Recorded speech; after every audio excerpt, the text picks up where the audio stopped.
그래서 기후는 처음에 이렇게 수업만 들으면 이제 문제가 어떻게 나올까 이렇게 감이 잘 안 와서 약간 어렵다고 느낄 수도 있어요.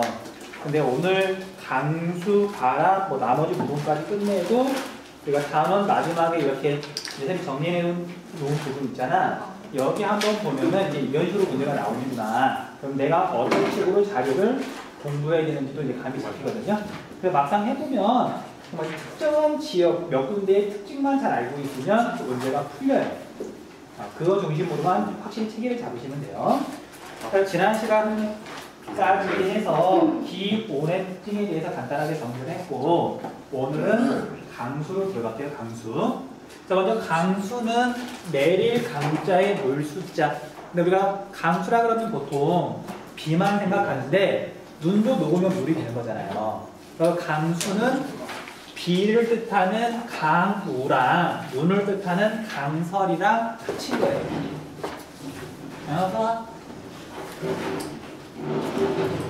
그래서 시험에서는 보통 이제 어떻게 물어보냐면 다우지냐 소우지냐 물어볼 때는 사실 이제 비를 물어보는 거긴 한데 우리나라는 당연히 겨울에 눈이 별로 안 내리거든요.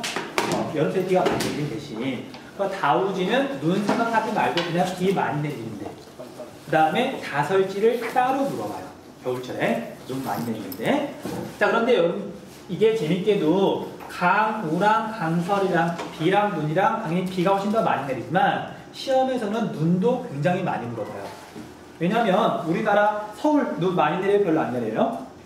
여러분들이 느끼기에 그냥 그래요. 많이 내려요. 많이 내려? 안 내려요. 몇 년에 한 번씩 어쩌다 한 번씩 그냥 어른 발목 정도 올까 뭐 한 10년에 한 번씩 그보다 좀 더 많이 내리기도 하지만 서울은 사실 서울뿐만 아니라 우리나라 원래 눈이 별로 안 내리거든요. 왜냐하면 시베리아 기단에서 불어오는 바람이 워낙 건조하니까 이게 겨울에는 수증기 자체가 적은 거지.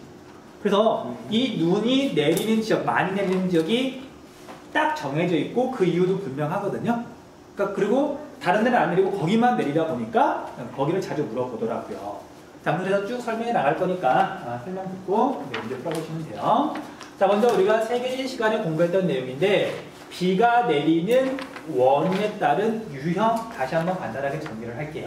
비가 왜 내리느냐에 따라서 이름을 다르게 부르거든요. 그래서 우리가 쉬운 것부터 정리를 할게요. 자, 지형성 강수라고 하는 건 지형 때문에 비가 내리는 건데 자, 높은 산이나 산맥이 있으면 얘는 지금 산을 표시했지만 보통은 산맥을 보통 말을 해요. 그래서 바람이 이쪽에서 불든 또는 계절에 따라서 바람의 방향이 달라질 수 있는 거니까 이쪽에서 불 수도 있는 거예요. 바람이 이렇게 가다가 산을 만나면 공기가 위로 올라가더라. 자, 공기가 이것도 위로 올라가고 이것도 위로 올라갈 건데 공기가 위로 올라가야 상승해야 기온이 낮아지면서 위에는 차가우니까 수증기가 물방울로 바뀌면서 구름이 생기고 비나 눈이 내리는 거거든요. 그러니까 왜 공기가 상승하느냐. 얘는 지형 때문에 공기가 상승하기 때문에 지형성 강수라고 부르는 거예요. 자, 그래서 이렇게 지형이 있을 경우 이렇게 상승하면서 이쪽에 비가 내리죠. 이걸 지형성 강수. 그 다음에 이 바람이 공기가 또 이렇게 넘어가면 이쪽에서는 고온 건조해지잖아요. 이쪽에서 나타나는 현상을 팬현상이라고 불러요. 팬현상? 그러니까 공기가 산을 타고 넘어가면 비나 눈을 뿌리고 고온 건조해진다. 그래서 이걸 동전이라 그런다면 앞면은 지형성 강수고 뒷면은 팬현상인 거예요. 팬 말고 독일어예요. 독일어. 팬. 그러니까 바람이 산을 타고 넘어가면 비나 눈을 뿌릴 경우 고온 건조해지는 걸 알고 있잖아. 그러니까 이 한 현상을 두고서 비가 내리는 걸 말할 때는 지형성 강수라 그러는 거고 뒤쪽에서 고온 건조해지는 걸 팬 현상이라 그런다고요. 그러니까 같은 거야. 같은 거야. 근데 어디에 더 중심을 두느냐. 그래서 다르게 표현하는 것 뿐인 거예요. 자, 지형성 강수가 우리나라에서는 제일 중요해요. 그러니까 지역에 따라서 강수량의 차이가 나는 결정적인 이유거든요. 자, 왜냐하면 다음에 설명할 장마나 또는 뭐 여름철에 내리는 소나기나 그런 건 지역에 따라 차이가 별로 안 나거든. 그러니까 다우지, 소우지 할 때 이것 때문에 다우지와 소우지가 결정이 된다. 일단 지금은 그렇게만 알고 있으시면 돼요. 자, 그 다음에 그 밑으로 가서 전선성 강수 볼게요.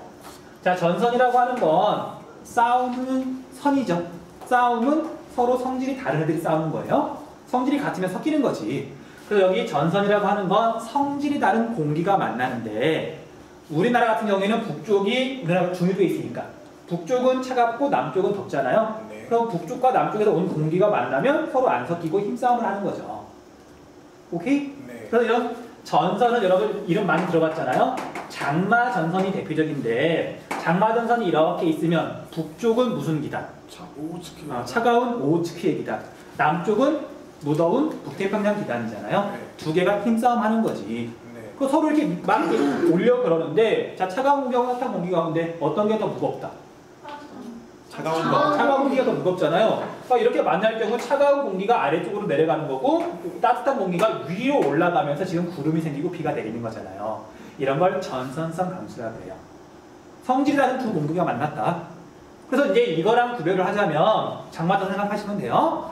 얘는 비가 오는 기간이 상대적으로 길어요. 길다. 장마전 생각하면 되잖아. 그러니까 비가 오는 범위는 당연히 훨씬 더 넓은 거죠. 네. 얘는 어떤 산맥이 있으면 산맥을 기준으로 한쪽 정도만 비가 내리는 거니까 얘는 비가 오는 범위가 아주 넓진 않아요. 근데 얘는 우리나라 뭐 중부지방, 뭐 남부지방 또는 한반도 전체 그런 식으로 비가 내리는 거니까. 그쵸? 네. 범위도 넓고 비가 오는 기간도 훨씬 더 길고 그러니까 그런 식으로 차이가 나는 문제가 옛날에 나온 적이 있긴 해요. 근데 우리가 이해를 하면 이거 외운 게 아니잖아. 알고 있는 내용이니까. 그렇게 또 정리하고 넘어가시면 돼요. 얘는 성질이 다른 공기가 만나가지고 가벼운 공기가 타고 올라간다. 상승했으니까 전선 때문에 상승했다. 전선성 강수. 이름만 그렇게 기억하시면 돼요. 그 다음 여기 보면 저기압성 강수라고 나오는데 사실 장마전선도 저기압이에요. 공기가 상승하는 건 다 저기압이잖아. 근데 이제 얘 같은 경우에는 전선이랑 구별하려고 그냥 저기압성 강수라고 이름을 붙인 거예요.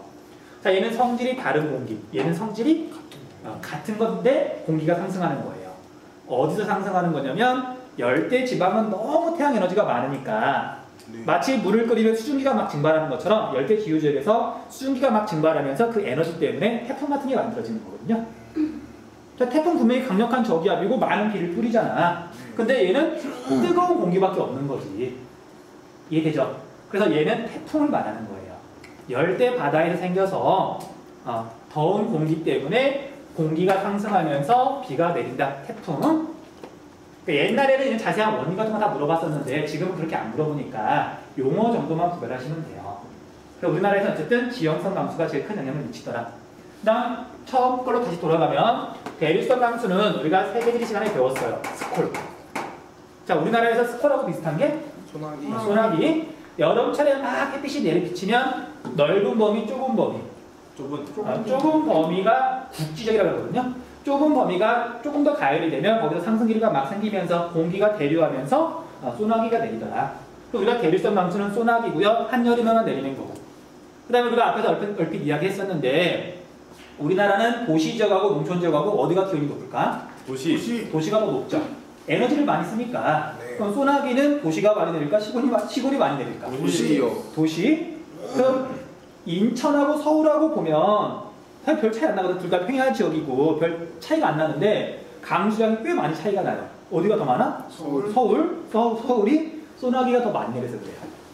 그냥 이렇게 좁은 지역에서 강한 비가 잠깐 내리는 거 대륙성 강수다. 용어만 구분하시면 돼요. 됐죠? 우리가 앞에서 배웠다기보다는 세계지리시간에 배웠던 거니까 넘어갈게요. 자, 그 다음에 이제 일반적인 특성은 지퍼만 보고 빨리빨리 넘어갈게요. 자, 일단 우리나라 강수 특성을 봤더니 해마다 강수량 편차가 되게 심해요. 많이 내릴 때는 엄청 많이 내리고 적게 내릴 때는 뭐 가뭄이 될 만큼 적게 내리고. 여러분들 지금 몇 살이죠? 19살이요. 19살? 네. 딱 저기 같네. 자, 여러분들이 아주 오래 살진 않았지만 살아오면서 해마다 비가 많이 내리고 적게 내리는 거 혹시 느껴져요? 아닌데 자, 대표적으로 여러분들 2011년 여름 기억나요? 우면산 무너졌을 때. 기억 안 나요. 여름 막 시작했을 때. 기억이 안 나? 사람이 2011년 여름에 엄청 비 많이 내렸잖아요. 그런 해가 있는가 하면 우리가 작년 2015년은 비 많이 내려서 별로 안 내렸어? 안 내렸어요. 확실히 별로 안 내렸죠? 네. 그러니까 편차가 되게 심하더라. 우리나라 특징이에요. 근데 어쨌든 편차가 되게 심해서 홍수와 가뭄 피해가 잦으니까 댐 같은 거 건설하는 거죠. 자, 그다음 숫자 하나만 외울게요. 여기에 우리나라 연평균 강수량이라고 나와 있는데 어차피 우리나라 전체 평균은 중요하지 않아요. 뭐 기준을 삼을 때 어떤 지점을 가지고 비교를 하는 거지 우리나라 전체에 비해서 많냐 적냐 그렇게 따지지 않거든. 자, 그래서 우리나라에서 지금 기후할 때 계속 기준이 됐던 지역이 있죠. 어디? 서울. 서울. 그래서 서울의 연 강수량 정도만 또 외워주시면 돼요. 서울보다 비가 많이 내리면 다우지고 서울보다 비가 적게 내리면 소우진 거예요. 됐어? 자, 그래서 서울의 연 강수량이 얼마냐면요 1450.5인데 반올림하면 51이지만 우리 그냥 1450이라 그럴게요. 이게 서울의 연 강수량이에요. 외우세요. 자, 우리나라 평균이라고 생각해도 좋고 이게 기준이다. 됐죠? 이거 외우세요. 그래서 서울의 1월달 평균, 8월달 평균, 그 다음에 연 강수량 이만큼만 외우시면 돼요. 자, 다음 이제 우리나라는 해가 아니라 계절에 따라서 이렇게 강수량을 봤더니 계절에 따른 차이도 굉장히 크죠. 자, 비는 주로 어느 계절에 내린다? 여름. 여름철에. 자, 여름철에 과연 대략 몇 퍼센트 정도나 내릴까? 80%, 90%? 자, 우리가 뭐 일일이 재는 건 아니지만, 자, 그래서 우리나라가 지역에 따라 좀 다른데, 좀 여름철에 내리는 비율이 높은 곳이 60%가 조금 넘어요. 봄, 가을, 겨울이 한 40% 정도? 그러니까 나중에 통계자료를 몇 번 보면은 외우는 건 아니지만 좀 감이 생길 거예요. 자, 그래서 계절에 따라서 이렇게 차이가 되게 큰데, 이것도 좋은 건 아니죠. 우리나라는 여름에는 홍수가 나는 거고 다른 계절에는 가뭄이 들기도 하는 거잖아. 이것도 단점인 거죠. 네. 자, 그래서 이것도 이제 표현을 하고 싶은 거야. 계절에 따라서 강수량 차이가 되게 큰데 그럼 얼마만큼 크냐? 그 두 가지로 나타내기도 해요. 먼저 첫 번째가 주로 비가 내리는 게 여름철이니까 여름철 또는 하계 강수 집중도가 얼마나 되느냐. 여름에 얼마만큼 내리는지를 대충 알면 다른 계절에는 그만큼 덜 내린다는 얘기니까 하계 강수 집중도가 높냐 낮냐를 따져요. 됐죠? 그러니까 하계 강수 집중도, 여름철 강수 집중도 개념 되게 쉽잖아요. 연 강수량이 만약에 100만큼 내렸는데 여름에 60이 내렸다. 60%인 거지. 근데 이건 숫자를 외우는 게 아니라 지역에 따른 차이를 물어보거든요. 크냐 작냐. 근데 뭐 뻔해요. 여름철에는 어차피 우리나라 모든 지역이 다 많이 내리잖아. 제주도 그렇고 서울도 그렇고 북한도 마찬가지 여름철에 주로 비가 내려요. 그러면 이제 그 하계 강수 집중도는 어디서 차이가 나는 거냐면 겨울철에 눈이나 비가 얼마나 많이 내리느냐. 자, 서울은 하계 강수 집중도가 우리나라 전체 평균에 비하면 큰 편일까 작은 편일까? 서울은 작은 편이요. 서울은 작은 편이에요. 그러니까 예를 들면 자, 울릉도 며칠 전에 뉴스 봤죠? 네. 눈이 130cm가 쌓였다고. 네. 자, 그런 데는 여름에도 물론 많이 내리지만 겨울에 눈이 많이 내리잖아. 네. 거기는 하계 강수 집중도가 클까 작을까? 작아요. 작겠죠. 선생님 고향 며칠 전에 뉴스 나왔지? 눈이 36cm가 왔었잖아요. 네. 자, 정읍은 하계 강수 집중도가 높을까 낮을까? 맞아요. 낮겠죠, 상대적으로. 네. 그러니까 그런 식으로 뒤에 가서 다설지 같은 거 공부하면 눈이 많이 내리는 데는 하계 강수 집중도가 상대적으로 조금 낮다. 그 다음에 눈이 별로 안 내리는 다른 지역들은 하계 강수 집중도가 높더라. 그렇게 기억하시면 돼요. 됐어? 네. 일단 넘어갈게요. 자, 그래서 쭉 이렇게 넘어가시면 되고요. 그냥 이건 나중에 그냥 시험에서 물어볼 만한 내용은 아닌데 아마 다른 인강 선생님이나 또 EBS에서 설명을 할 거예요. 우리나라에서 하계 강수 집중도가 제일 높은 지역이 서울부터 한강의 중상류 지역까지예요. 뭐 춘천이라든지 홍천이라든지. 좀 이따 다우지 소우지 할 때 이야기할 건데 거기는 여름철에는 비가 굉장히 많이 내리는 데에 비해서 겨울철에는 눈이 거의 안 내리거든요. 그러니까 다설지는 아닌 거야. 서울 분명히 다설지 아니잖아. 그 다음에 우리나라에서 여름철 강수 집중도가 제일 낮은 곳은 어디일까? 울릉도가 눈이 제일 많이 내리니까. 자, 미리 말할게요. 자, 이제 뒤에 가서 문제 풀면 계속 뭐가 나오냐면 울릉도는 눈이 많이 내려. 그럼 학생들이 눈이 많이 내리고 계속 보다 보니까 울릉도는 비보다 눈이 더 많이 내린다고 착각하더라고요. 자, 우리 눈을 녹이면 물이 되잖아. 네. 자, 울릉도 여름철에 내리는 비에 양하고 겨울철에 내리는 그 눈 녹인 물에 양하고 어디가 더 많을까? 여름이 더 많아요. 그러니까 우리가 겨울에는 이게 어쨌든 건조한 공기가 바다를 건너면서 수증기를 공급받는 건데 여름철에는 원래 엄청 습한 태평양 쪽에서 바람이 들어오는 거잖아.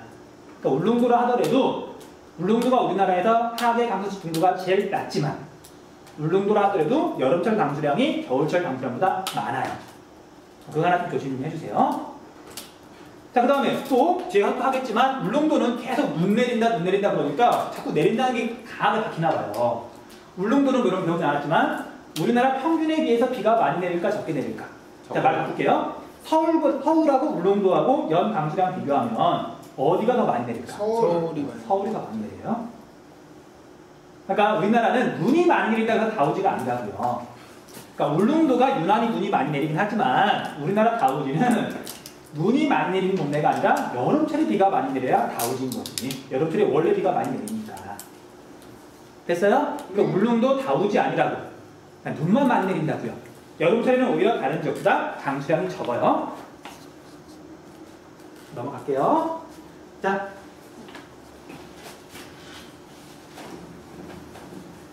내용 설명 빨리 끝내고 문제 좀 이렇게 풀면서 다시 감을 좀 잡아줄게요.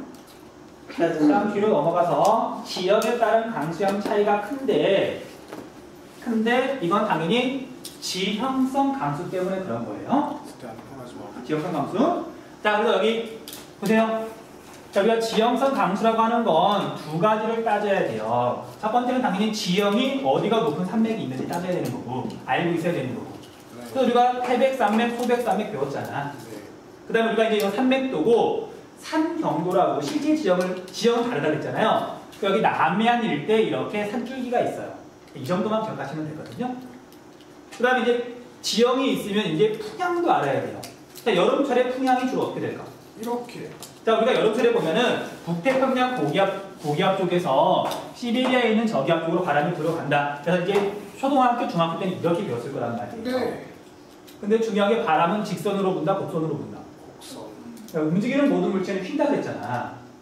자, 여기서 처음에 시작해서 이렇게 시작한 출발한 공기 있죠. 얘는 지나면서 전향력 때문에 이렇게 가요. 그럼 우리나라에 불어오는 바람은 이렇게 출발한 바람이 이렇게 불어가거나 아니면 좀 더 멀리 있는 경우 얘가 이런 식으로 불어오기도 하거든요. 그러니까 우리나라는 여름철에 보면 남동풍도 물론 자주 불지만 남서풍이 좀 더 많이 불어요. 됐어? 그래서 여름철에 봐봐. 태백산맥이 이렇게 있으니까 여름철에 동해안에 비가 굉장히 많이 내릴 것 같지만 그렇지 않더라. 남서풍이 분다라고 생각하시면 돼요. 됐어? 그래서 아까 말했었잖아. 남서풍이 이렇게 불 때 이쪽 태백산맥에 부딪혀가지고 태백산맥의 서쪽 지역에 비가 많이 내려요. 근데 여기는 겨울철에 북서풍이 불 때 워낙 건조하니까 눈은 별로 안 내리고 여름에 많이 내리고 겨울에 눈이 별로 안 내리니까 여기는 하계 강수 집중도가 높다. 그러니까 그런 식으로 정리가 돼야 돼요. 근데 좀 미안한 얘기지만 자, 우리가 지형 이렇게 큰 건 이렇게 그릴 줄 알지만 사실 자세한 지형은 잘 모르잖아. 네. 우리가 다우지, 소우지는 포인트를 선생님이 정확하게 잡아줄 거니까 그래서 약간 외우셔야 돼. 외우셔야 돼. 근데 이 어려운 건 아니니까 몇 번만 이렇게 보면 금방 조금 감이 잡힐 거예요. 네. 자, 그래서 어쨌든 지형성 강수 때문에 우리나라는 다우지와 소우지가 결정이 된다. 하나 체크해 줄 것. 그 다음에 비가 많이 내리는 지역은 조금 우리가 외우는 성격이 좀 강하지만 비가 상대적으로 적게 내리는 지역은 원칙이 있긴 있어요. 자, 바람이 이렇게 불어가는데 높은 산맥이나 산이 있어야 비가 내리잖아. 지형성 강수가 내리잖아요. 네. 근데 산이 없으면 안 내려요. 그냥 공기가 지나가 버리니까 비가 많이 안 내리겠죠. 이건 당연한 거잖아. 네.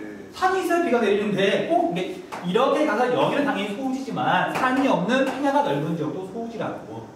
그러면 우리나라에서 해발고도가 낮은 동네가 어디죠? 김해. 그러니까 이게 표현 방법인데 자, 동고 서저잖아. 이쪽 동네로는 다 해발고도가 낮죠. 이쪽 황해안 지역에 다우지가 있을까 없을까? 없어요. 이쪽으로는 다 소우지야, 상대적으로. 근데 이걸 다 소우지라고 할 수는 없고, 그러니까 이걸 다 소우지라고 하지 말고요. 그냥 평야 지역은 기본적으로 비가 적게 내린다. 가장은 아니지만. 됐어요? 가장 적게 내리는 곳은 여기 산 너머 이쪽이 비가 제일 적게 내리겠지. 이만큼까지는 아니지만 그래도 여기는 일단 기본적으로 다우지는 아니고 서울보다 강수량이 적다. 그렇게 기억하시면 돼요. 그게 첫 번째 원칙이야. 그 다음에 우리가 세계지리랑 다른 거 하나만 더 체크를 하자면, 자, 세계지리는 내륙 지역이 다우지예요, 소우지예요? 세계지리에서는.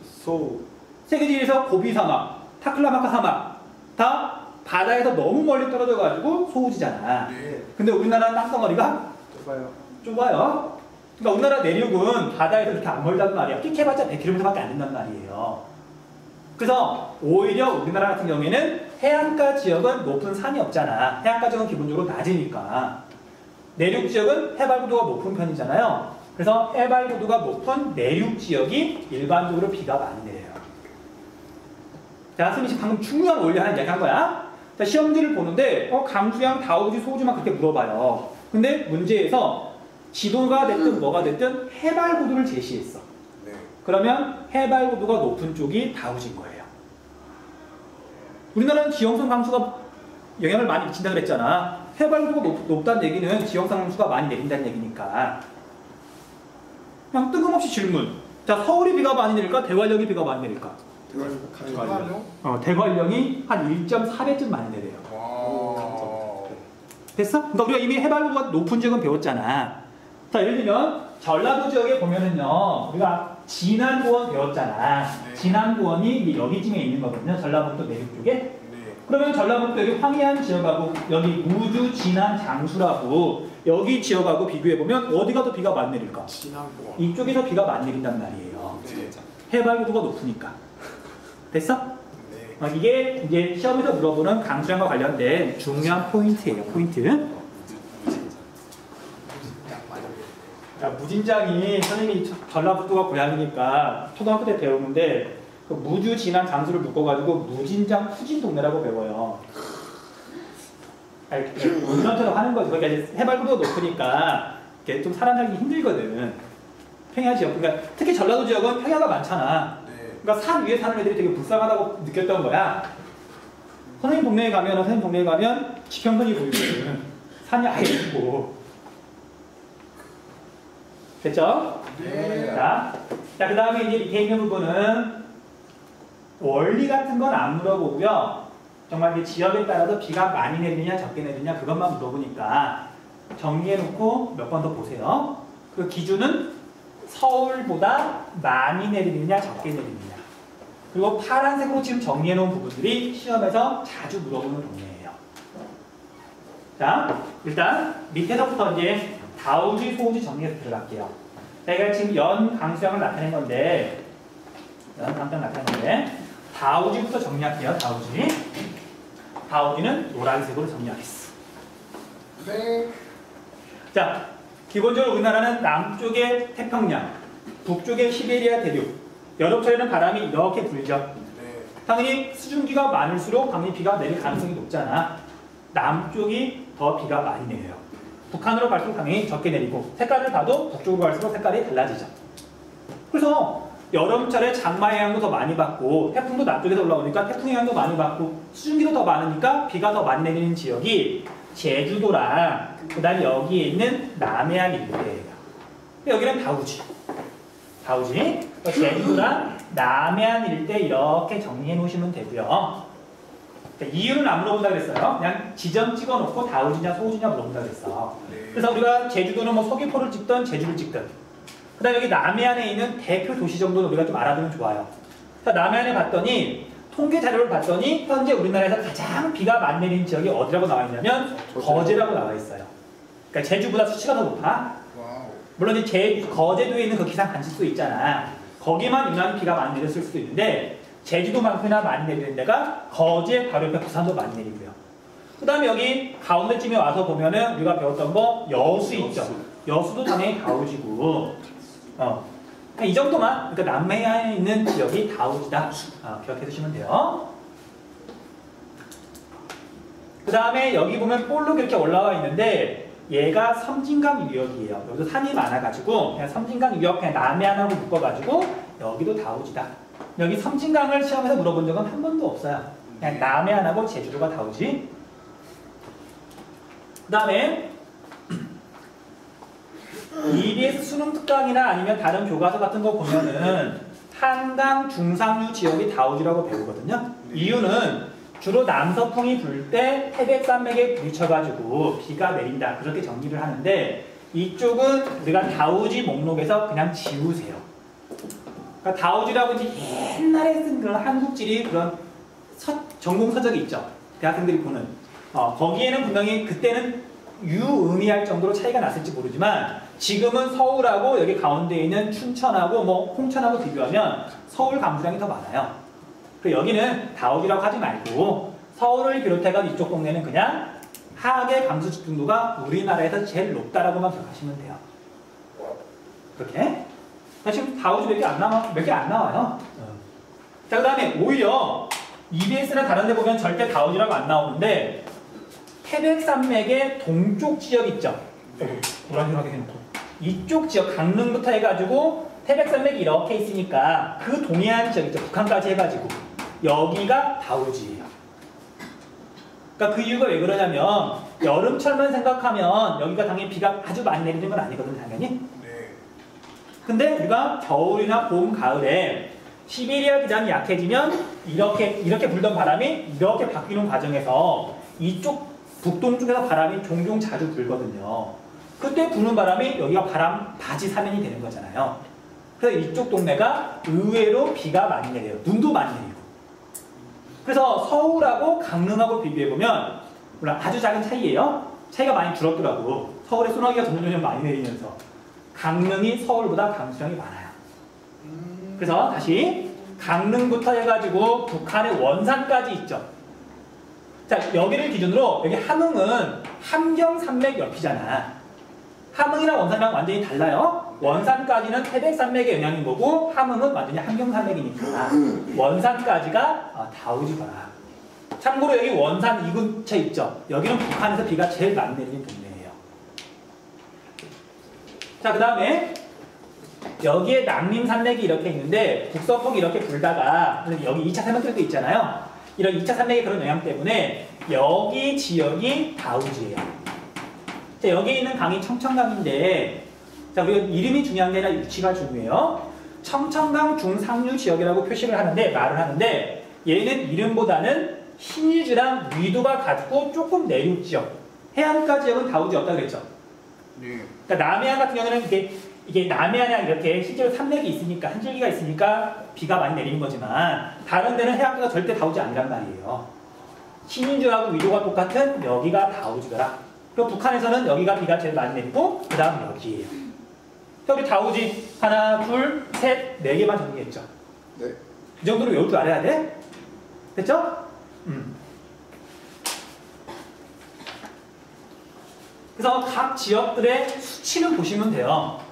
수치는 서울 1450인데 제주나 신의주를 봤더니 서귀포를 봤더니 서귀포 1923이죠. 확실히 많이 내리잖아. 네. 그 다음에 여기 강릉도 1465는 서울보다 많잖아요. 근데 아까 말했던 것처럼 서울은 인공열 때문에 소나기가 많이 내려서 이 근처에서는 유난히 많은 거고 다른 지역에 비교하면 여기가 많은 거죠. 그냥 궁금하면 이제 자기가 궁금하면 나중에 자료 찾아보면 돼요. 강릉하고 남쪽에 있는 예를 들면 광주나 목포하고 비교한다. 여기 보면 목포 1164죠. 자, 목포는 황해안 지역이니까 해발고가 낮으니까 조금 내려요. 선생님 소우지라 그랬잖아. 네. 남쪽인데도 불구하고 비가 적게 내리는 데 비해서 강릉은 이것보다는 확실히 많잖아. 그런 식으로 비교하면 된다고요. 이거 궁금하면 찾아봐. 궁금하면. 자, 그 다음에 아까 미처 말 못했지만 우리가 해발도가 높은 대관령 당연히 다우지겠죠. 네. 그렇잖아. 해발도가 높은 곳은 안개도 많이 끼고 다우지고요. 대관령의 방수량 눈으로 확인하시면 돼요. 그 다음에 여기는 표시가 잘 안 되어 있지만 상대적으로 여기 진안 고원 일대도 해안가 지역에 비해서 눈이나 비가 많이 내린다. 그렇게 기억하시면 돼요. 그러니까 해발도 높은 고위평탄면 지역은 공부했잖아. 얘들 죽을라 그래. 어저께 블로그에 쓴 글이지만 한 열흘 정도 쉬었잖아요. 그것도 방학이라고 몸이 이렇게 풀어져가지고 2월달에 계약했더니 죽을 것 같아. 왜 이렇게 힘들어해? 사람 마음 약해지게. 왜? 아니 앞에서 이게 얘가 너무 졸려하고 있으면 수업하기가 미안해. 몰라 뿌듯하게 할 거야. 무슨 소리지? 저 민이 죽었어.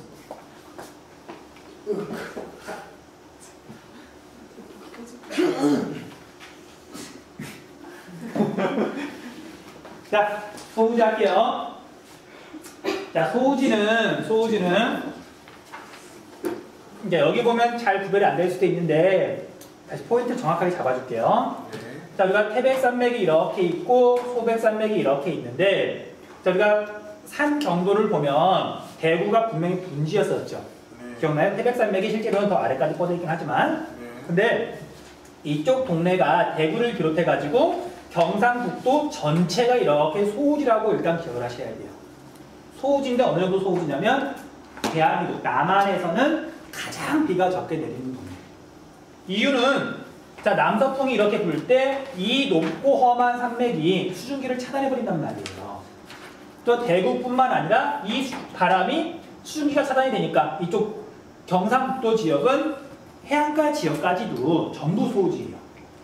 그런 대구, 포항, 여기에 뭐 안동 그런 동네를 찍어서 물어보잖아. 다 소우지야. 꼭 기억하셔야 돼요. 남한에서 제일 비가 적게 내리는 곳. 그래서 이거하고 관련해가지고 나중에 뭐랑 연결이 되냐면요. 자, 여기는 산이 좀 많고 논농사를 많이 못 짓는데 일단 강수량이 적다는 얘기는 구름이 별로 안 낀다는 얘기고 햇빛이 많이 비친다는 얘기죠. 네. 자, 햇빛이 많이 비치고 일교차가 크면 과일이 맛있게 익어요.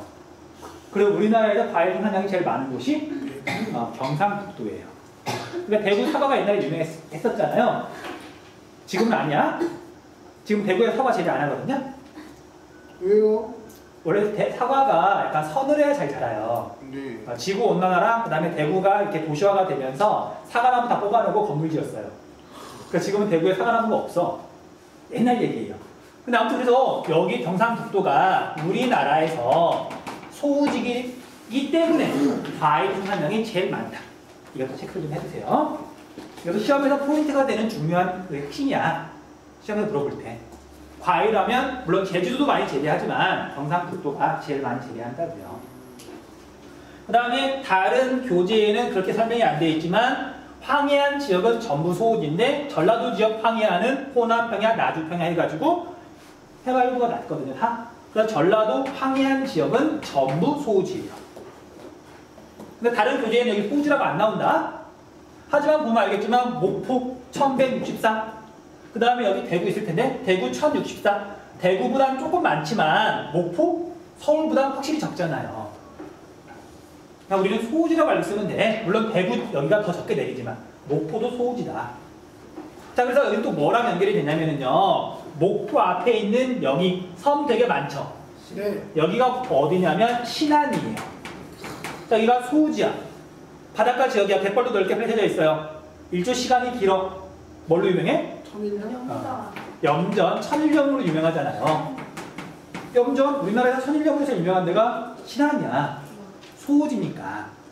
그 다음에 구름이 적게 껴야 유리한 발전. 태양광, 햇빛을 이용한 거. 우리나라에서 태양광 발전을 제일 많이 하는 곳이 신안이에요. 그리고 태양광 발전을 제일 많이 하는 행정구역은 전라남도고. 그러니까 이런 식으로 강수량하고 연결이 되어 있는 거예요. 자, 넘어갈게요. 자, 그 다음에 또 소우지가 어디냐면요. 우리 평양 근처, 대동강 이렇게 흐르면 대동강 하류 지역도 높은 산이 없어가지고 소우지예요. 물론 쭉 대체로 소우지지만 여기가 유난히 평탄해가지고 소우지더라. 평양 근처, 대동강 하류 지역. 원산하고 위도가 똑같은데 원산은 다우지, 평양은 소우지. 해안가 지역을 말하는 거예요. 자, 이제 소우지도 한 군데만 더 하면 돼요. 자, 그다음 중강진이 소우지인 건 알겠죠? 네. 바다에서 워낙 멀리 떨어져 있고, 그다음 여기 뭐 높은 산들이 많으니까 가면서 이제 어쨌든 수증기가 차단이 될 거 아니야? 근데 그보다 더 비가 적게 내리는 데가 있어요. 그러니까 우리가 얼핏 중강진이 비가 제일 적게 내릴 것 같지만, 이렇게 낭림산맥이 있었죠. 낭림산맥이 이렇게 북서풍을 다 차단해 버리니까 이쪽 동네가 대체로 소우지인데 이 일대에서 제일 유명한 도시가 청진이에요. 자, 그래서 함흥부터 관북 해안 지역이 소우지인데 우리나라에서 가장 비가 적게 내리는 지역이다. 자, 그래서 이건 외우시면 돼요. 서울을 기준으로 다우지는 좀 많아서 수치를 굳이 안 외워도 돼요. 서울만 외우면 서울보다 많으면 다우지니까. 근데 얘는 우리나라에서 강수량이 제일 적어서 적어서 외우시면 돼. 얘만 외우면 돼요. 이걸 외우면 문제 풀 때 시간도 아끼고 명확하게 풀 수 있거든요. 얘가 얼마냐면 662mm예요. 외우세요, 이건. 지금 써놨잖아. 그럼 보면 알겠지만 중강진에 비해서 100mm 가까이 적게 내리잖아요. 관북 해안 지역이 소우지지만 그 중에 청진이 제일 적게 내린다. 자, 청진의 위도는 중강진하고 똑같죠? 네. 그렇게 위치 잡으면 된단 말이야. 됐어요? 소우지. 자, 우리가 2, 3분 쉬었다가 예. 가설지 선생님 정리하고 파티. 왜? 용기 형 서울대 붙었어요. 예. 너희 친형? 예. 진짜? 예. 그렇게 안 중요하거나 아니면 이렇게 실제로 수능에서는 안 다루는 내용들은 짧게만 이제 언급하고 넘어갈게요. 중요한 부분만 체크를 좀 할게요. 자, 가설지 시험 문제에서 많이 나오는데 수능에서도 종종 물어봤던 주제예요. 그냥 기억하기 쉽게 중요한 원리만 설명을 할게요. 자, 우리 한반도가 이렇게 있으면 겨울에 북서풍이 이렇게 주로 부는데 얘는 대륙에서 지금 불어오는 바람이니까 워낙 건조해요. 원래 수증기가 없으니까 눈이 많이 내린다 안 내린다. 우리나라는 원래 눈이 별로 안 내리는 나라예요. 겨울철에는. 근데 유난히 눈이 많이 내린다는 얘기는 어디선가 분명히 수증기를 공급받아야 돼요. 그리고 그 수증기를 공급받은 공기가 산을 타고 올라가면서 지형성 강수가 내려야 되는 거지. 이해됐어요? 그 두 가지 조건이야. 그래서 첫 번째 울릉도라고 하는 동네는 북서계를 통해 쭉 부르고 넘어가다가 이제 동해를 지나가죠. 동해는 난류가 이렇게 흐르고 수심이 깊으니까 겨울철에도 10도 가까이 되거든요. 수온이. 그러니까 겨울철에 10도면 되게 이제 따뜻하다기보다는 그러니까 아주 차가운 게 아니라서 수증기가 증발이 되는 거란 말이에요. 그래서 이렇게 지나면서 수증기를 공급받고 울릉도에 있는 종상화산이니까 해발도 높잖아요. 거기에 부딪혀가지고 눈이 내리는 거예요. 이해됐어? 그 울릉도가 눈이 많이 내리는 이유는 수증기 공급받고 지형성 강설이 내리니까, 현상이 일어나니까 우리나라에서 눈이 제일 많이 내린다. 됐죠? 그 다음 두 번째, 자, 또 이렇게 북서풍이 이렇게 부는데, 자, 우리 황해 바다는 수온이 대체로 여기 동해보다 낮죠. 그러니까 얘는 수증기가 증발을 잘 안 해요. 근데 이제 이렇게 북서풍이 불 때 여기를 지나오는 바람은 차가운 바다를 지나오니까 수증기 공급을 거의 못 받지만 남쪽을 지나는 바람, 남해안이랑 가까운 여기 황해 남부 지역은 그나마 온도가 좀 높을 거 아니야. 그렇잖아. 그래서 여기 지역에서만 수증기를 주로 공급받는 거란 말이에요.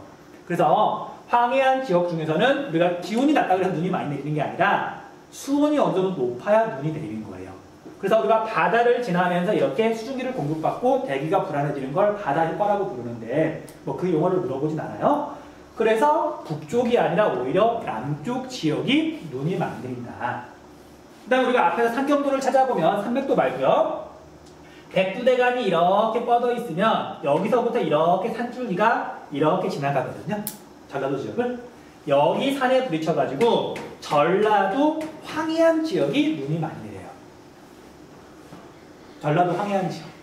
그다음 우리가 여기 보면 거의 표시가 안 돼 있지만 여기 봤더니 연 적설량이죠. 눈이 많이 내리는 지역이 여기 지역이 지금 눈이 많이 내리잖아요. 여기에 보면 어떤 동네가 있냐면 정읍이 있죠. 실제로 이제 강수량 수치를 찾아보면 강릉, 뭐 대관령, 울릉도 빼고 다른 모든 지역을 통틀어 가지고 눈이 제일 많이 내리는 데가 정읍이에요. 내 고향이라서 그런 거 아니야. 희한이 안 내켜. 야, 여기 봐봐. 써 있잖아. 야, 이게 어느덧 표현 말고 지금 비어느덧 표현으로 지금. 자, 그래서 상대적으로 따뜻한 남쪽 항해를 지나면서 수증기를 공급받고요. 얘가 호남 평야 말고 그 안쪽 내륙 쪽에 가면은 이제 산들이 있거든요. 거기에 부딪혀가지고 전라도 황해안 지역에 눈이 기본적으로 많이 내리고요. 그 다음에 꼭 황해안 지역은 아니지만 여기 장수 일대 내륙 쪽도 전라도 지역 눈이 많이 내리죠. 소백산맥에 부딪혀가지고 진안구원 무주 리조트 있는 데 있잖아요. 여기까지도 눈이 많이 내리는 거예요. 자, 그래서 전라도 황해안 지역은 북서풍이 불 때 눈이 내리는 거고, 그 다음 하나 더, 여기를 봤더니 이쪽 지역도 지금 이렇게 눈이 많이 내린다고 표시가 돼 있죠. 네. 영동 산간지방, 대관령의 동쪽 산간지방 또는 그냥 강릉 속초, 강원도 동해안이라고 기억하시면 되는데, 자, 얘는 바람이 어느 쪽에서 불 때 눈이 내릴까? 동쪽. 보면 알겠지만 이쪽이 아니라 이쪽에 지금 눈이 많이 내렸잖아요. 네. 바람이 이렇게 불 때 지금 눈이 내렸다는 얘기잖아. 잘 보세요. 북서 계절통이 주로 불지만 겨울철에 겨울이 끝날 무렵이 되면 시베리아 고기압이 약해지겠죠. 그럼 이제 풍향이 흔들린단 말이야.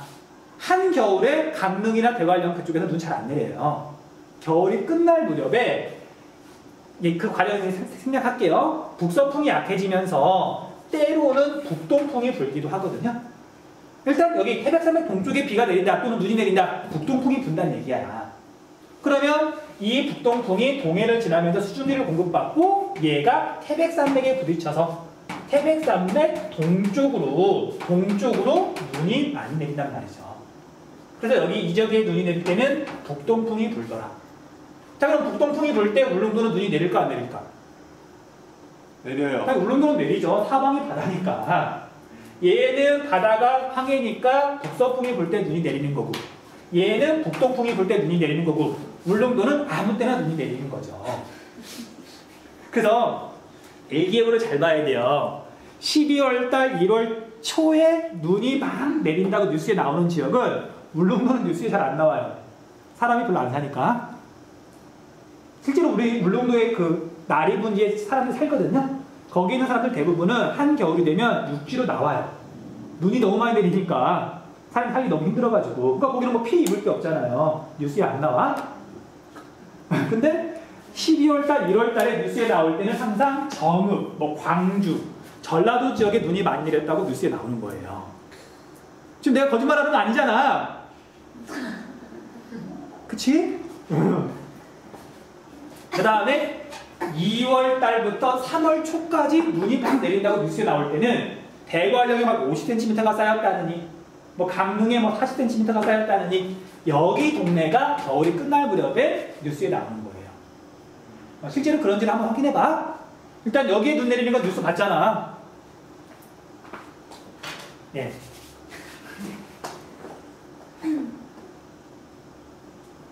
그래서 이제 다 이야기를 했고, 이제 이건 일기도인데 뒤에서 다시 한번 설명할 거지만, 일기 그 기호나 뭐든지 가운데 점을 찍는다. 여기에 만약에 정읍이라고 써있다. 여기가 지금 관측 지점인 거예요. 네. 그 다음에 이렇게 막대기가 표시가 돼 있다. 그러면 바람이 1번 이렇게 불어갔다는 얘기예요? 아니면 2번 이렇게 불어왔다는 얘기야? 2번이죠. 바람이라고 하는 건 불어오면서 여기에 성격을 띠고서 나한테 영향을 미치는 거잖아요. 나를 지나가 버린 바람은 끝인 거잖아. 나하고 아무 상관없는 거잖아 이제. 그러니까 바람은 무조건 불어오는 쪽이 기준이야. 그리고 여기 지금 일기도를 봤더니 우리나라는 지금 대체로 바람이 어떻게 불고 있냐면 북동풍이 불고 있잖아요. 이때 눈이 내리는 곳은 울릉도하고 여기 강원도 동해안 지역, 대관령부터 해가지고. 그러니까 이것도 옛날에 나왔던 기출문제에서 가지고 온 거거든요. 근데 이게 아주 옛날뿐만 아니라 비교적 최근에도 이걸 알아야만 풀 수 있는 문제들이 나왔었어요. 근데 이제 막 외우기보다는 그냥 원리 간단하니까 어려운 내용 아니잖아. 그렇게 해서 정리하시면 돼요. 됐죠? 다설지 중요한 내용 정리 좀 하세요. 1, 2분 시간 줄게요. 왜 그래? 답이 유행어예요.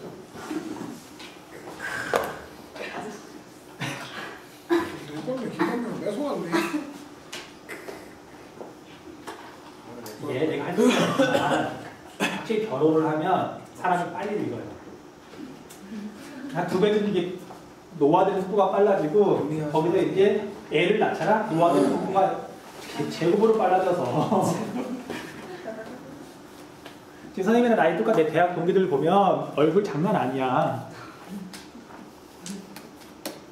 동기들 디스하고 있어. E.T. 몸매 알아? E.T. 몸매 팔다리 가늘어지고 배만 뿔렁 나오죠?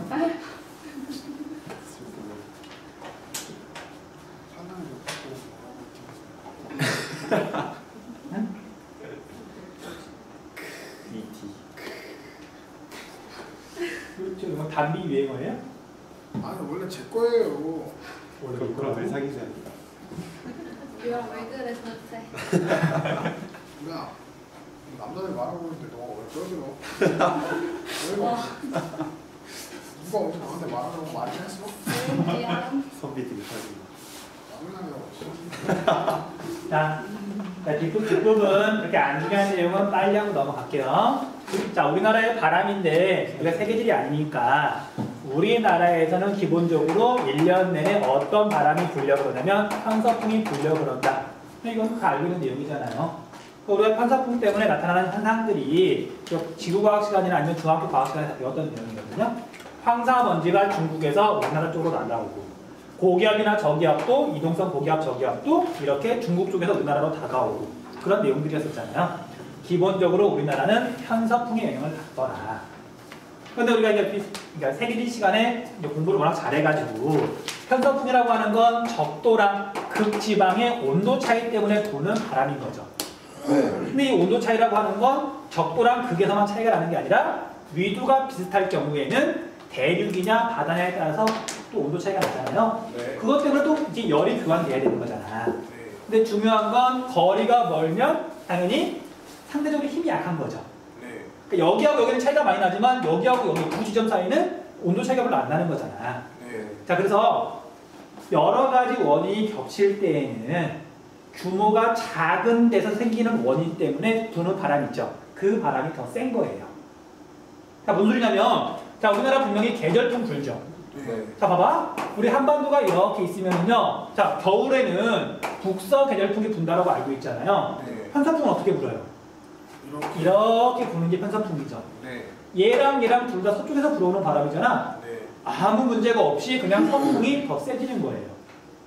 근데 문제는 이게 여름에는 이제 바람이 대체로 남쪽에서 이렇게 동쪽 북태평양에서 시베리아로 불어가니까. 네. 근데 편서풍이 여전히 이렇게 불려 그러니까 얘는 서풍, 얘는 동풍 계열. 그러면 얘랑 얘는 맞서는 거잖아. 네. 그럼 어떻게 돼? 그러니까 얘는 적도랑 극지방의 온도 차이 때문에 부는 바람이고 얘는 태평양하고 대륙 사이에서 온도 차이 때문에 부는 바람이잖아요. 네. 물론 얘의 영향을 받지. 이렇게 부는 바람 때문에 얘가 더 이렇게 휘는 것도 있거든요. 네. 근데 어쨌든 얘는 거의 없어져 버리는 거고 계절풍이 불어버리는 거죠. 대신 약해지는 거예요. 서쪽에서 바람이 불어오니까 이 바람이 약해지는 거죠. 더. 됐어? 그러니까 어쨌든 여러 개의 바람이 불 때는 규모가 작은 바람이 더 힘이 세다. 그렇게만 기억하시면 된다고요. 이거 설명 안 하면 나중에 애들이 되게 고민하거든. 막 편서풍 나오고 계절풍 나오고 조금 나가면 이제 막 해류풍 나오고. 그럼 이제 혼동되니까 미리 좀 이렇게 잡아준 거예요. 네. 자, 그 다음에 자, 상층 편서풍은 우리가 시험에서 안 물어보는 내용이니까 그냥 넘어가시고요. 제트 길이라 그러는데 내가 세계지 시간에 설명했었나? 아니요. 자, 제트 길이는 안 물어보니까 넘어갈게요. 그 다음에 우리 계절풍도 이제 이야기는 거의 했고 이런 월도 대부분 알고 있어요. 자, 봐. 위도가 비슷할 경우 자, 태양으로부터 받는 에너지가 비슷한데 얘가 같은 에너지를 받을 경우 물하고 흙하고는 온도가 변하는 정도가 다르잖아요. 네. 그래서 하나만 간단하게 드릴게요. 자, 우리가 북반구니까 북반구가 여름일 때를 봤더니 이렇게 지금 시베리아 대륙, 아시아 대륙이 있고 이쪽에 태평양이 있어요. 네. 여름철에는 어디가 온도가 높다? 대륙. 대륙 쪽이 온도가 높다. 상승기류, 하강기류. 상승기류, 상승기류, 하강기류. 하강기류. 네. 이쪽은 고기압, 저기압. 고기야. 고기압. 고기압. 네. 이쪽은 저기압. 그리고 우리가 여름철에는 북태평양 고기압에 영향을 받는다 그러잖아요. 바람은 고기압에서 저기압으로 부는 거고 영향을 받는다고 하는 얘기는 분명히 그쪽에 고기압이 있다는 얘기예요. 네. 겨울철에 북서풍이 불어온다. 북서쪽에 시베리아 고기압이 있는 거지. 됐어요? 그 우리가 나중에 뒤에 가면 일기구 같은 게 나올 건데 한반도 주변에 어느 쪽에 고기압이 있느냐. 고기압이 있으면 거기에서 한반도 쪽으로 바람이 불어온다고 생각하시면 돼요. 네. 그래서 만약에 북서쪽에 고기압이 있다? 겨울인 거고. 남쪽에 고기압이 있다? 여름인 거고. 네. 다른 쪽에 고기압이 있다?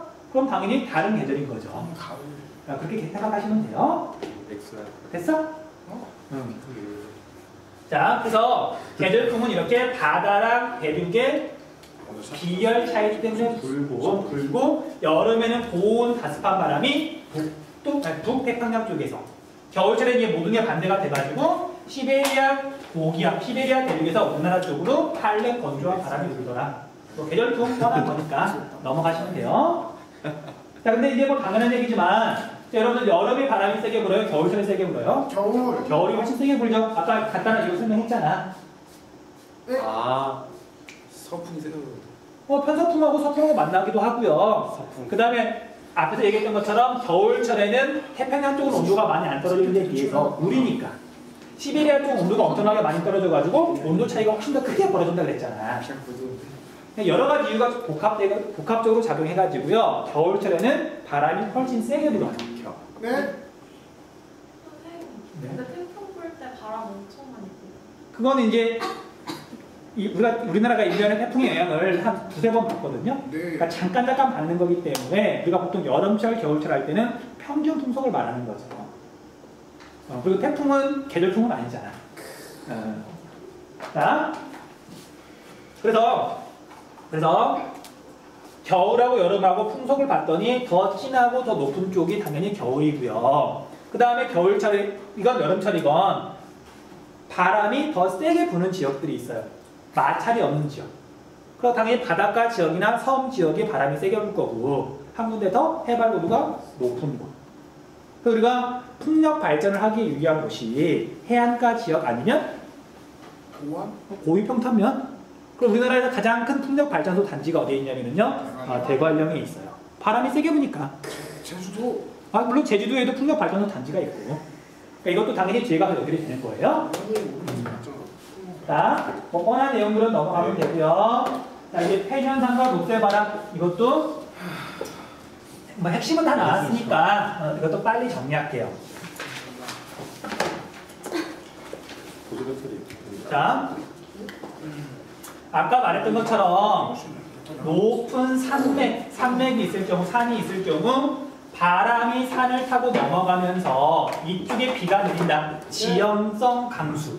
그 다음에 바람이 이렇게 타고 넘어가면서 이쪽 지역이 고온 건조해진다. 이걸 뭐라고 부르냐면 팬 현상이라고 부르는 거예요. 팬 현상. 이건 독일어인데 그냥 산을 타고 넘어가면서 고온 건조해지면 모든 걸 팬 현상이라고 불러요. 당연히 우리나라도 계절에 따라 풍향이 달라지기도 하고 그 다음에 산맥이 여러 개가 있으니까 팬 현상은 늘 일어난다고 보시면 돼요. 그리고 대표적으로 몇 가지 팬 현상을 이렇게 적어놨거든요. 이런 거야. 자, 우리가 앞에서 한번 얘기했었는데 겨울철에 북서풍이 불 때 우리가 서울이나 여기 영서지방에 눈이 내리는 날이 가끔 있죠. 네. 그럼 그 눈을 뿌리고 바람이 이렇게 타고 넘어가면 동해안 지역은 온도가 올라가는 거지. 이것도 팬현상이에요. 팬현상의 일종인 거야. 그 다음에 우리가 이제 겨울 말고 봄철에도 주로 당연히 서쪽에다 바람이 불어요. 산서풍이 우리 영향을 미치니까. 근데 우리가 봄에 건조해 습해요? 건조하지. 네. 우리 봄은 건조해요. 중국에서 바람이 들어오잖아. 근데 얘가 가끔 봄비 내릴 때 있잖아요. 네.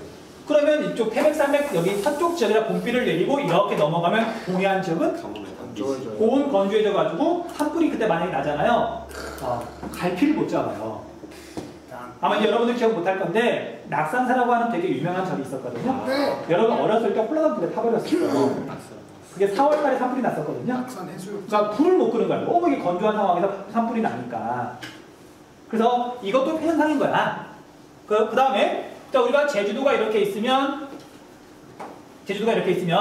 자, 위도 차이도 물론 있지만 북서풍이 이렇게 불 때 제주랑 서귀포랑 사실 유도 차이 별로 안 나잖아. 제주도 그렇게 안 크잖아요. 근데 확실히 서귀포가 더 따뜻해요.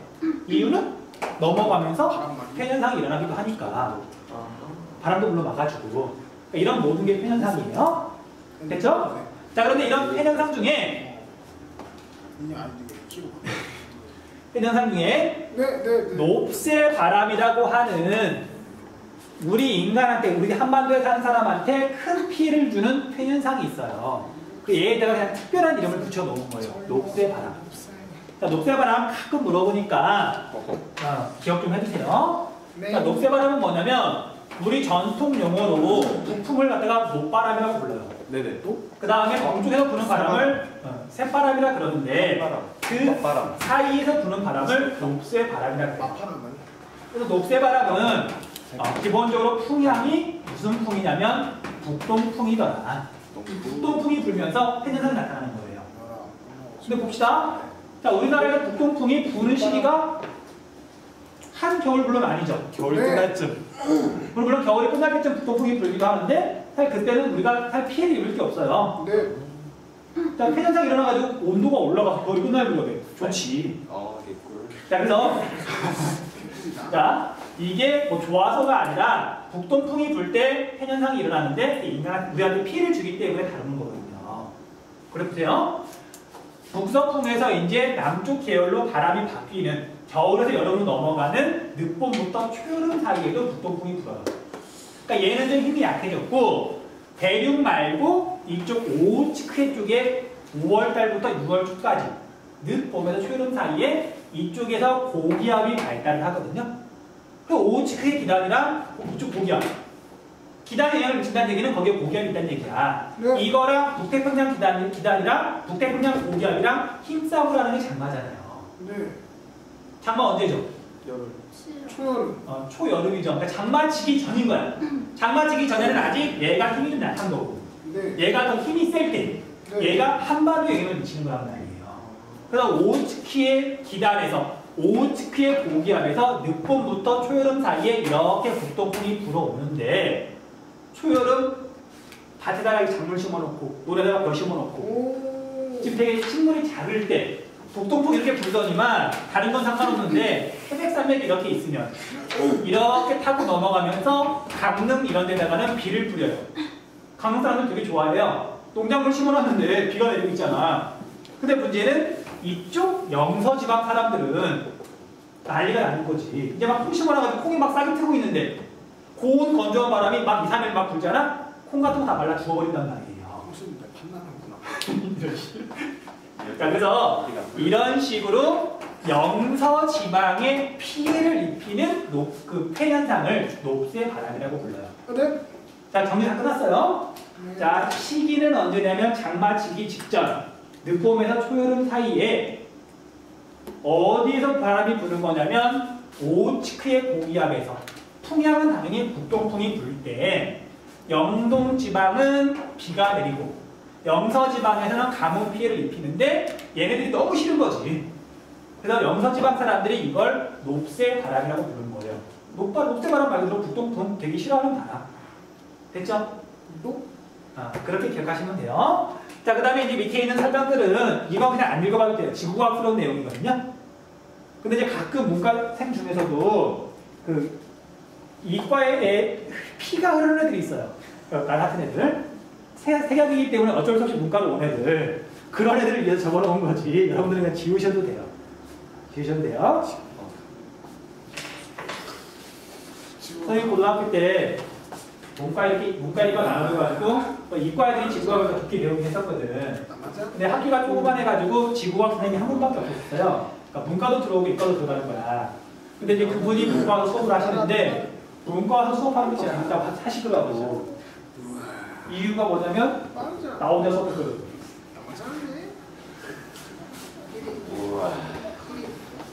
일이 나오더라. 뭐냐면 웬 아닙니다. 야, 호라 제이크라. 이거 뭐지? 작년 지구과학 선생님이신 이주호 선생님입니다. 이주호 선생님. 이중 선생님 말씀 따라하다가 나와서 꿇어앉아 있었습니다.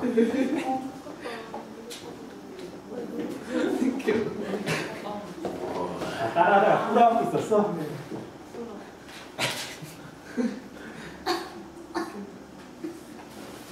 자, 처음 2년까지 2년 없다 하나도 올라가.